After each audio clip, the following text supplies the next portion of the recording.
સુરતમાં તાંત્રિક વિધિના બહાને ભુવાએ મહિલા સાથે દુષ્કર્મ આચર્યું. પોલીસે આરોપી ભુવાની ધરપકડ કરી વધુ કાર્યવાહી હાથ ધરી. સુરતના કાપોદ્રા વિસ્તારમાં રહેતી એક મહિલા પર તંત્ર વિધિના નામે બળાત્કાર કરવામાં આવ્યો. ઘરની સમસ્યાઓને લઈને મહિલા એક ભુવા પાસે જતી હતી.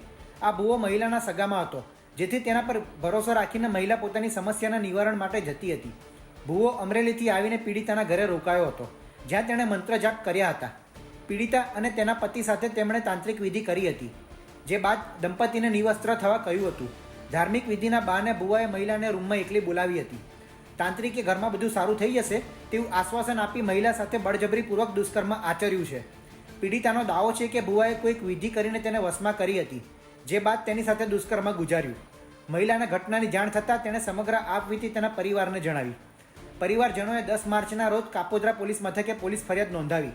ફરિયાદના આધારે પોલીસે તાંત્રિકની ધરપકડ કરી છે. 22/1/2025ના રોજ કાપોદ્રા પોસ્ટે વિસ્તારમાં એક બળાત્કારનો ગુનો બનેલ અને જે ગુનાની ફરિયાદ કાપોદ્રા પોસ્ટે ખાતે તારીખ 10/3/2025ના રોજ રજીસ્ટર કરવામાં આવેલ છે.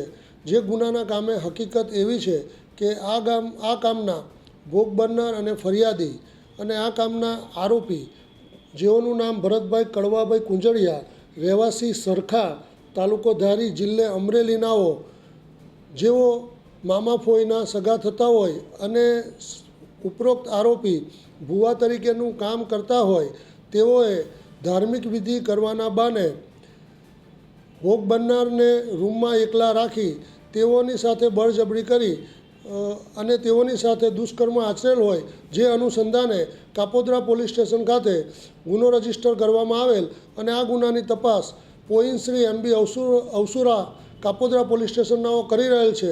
ઉપરોક્ત ગુનાના કામે આરોપી ભરતભાઈ કડવાભાઈ કુંજળિયાનાઓને આજરોજ ધરપકડ કરવામાં આવેલ છે અને હાલ તેઓ પોલીસ કસ્ટડીમાં છે.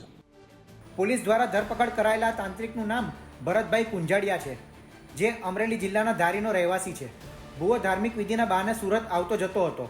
આરોપી ભુવાને પકડીને પાઠ પણ ભણાવાયો હતો. ભુવાના અડધા વાળ કાપીને માફી પણ મંગાવાઈ હતી. ભુવાએ હવે કોઈ તાંત્રિક વિધિ નહીં કરે તેવી કબૂલાત પણ કરી હતી. આ અંગેનો વિડીયો પણ સોશિયલ મીડિયામાં વાયરલ થયો હતો. સુરતથી સંવાદદાતા સંજયસિંહ રાઠોડનો રિપોર્ટ, ગુજરાત તક.